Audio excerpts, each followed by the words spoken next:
Granites, Kailash நகர், காட்டூர், திருச்சி. நம்ம இந்த புலிரோ pickup வண்டி நம்ம ரெகுலராக தான் வச்சுருக்கோம். ஏற்கனவே ஆல்ரெடி 2 வண்டி இருக்குது. இது 3ஆவது வண்டி. ஒரு வண்டி எக்ஸ்சேஞ்ச் போட்டு 3ஆவது வண்டி எடுத்தோம். வண்டி நல்லா மைலேஜ் நல்லா கொடுக்குது.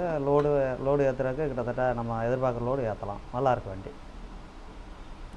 Hi, I am Jimmy Carter. I am the CEO of Delver Steel, Texas. Same. I am also CEO. Oh, wonderful. Which one?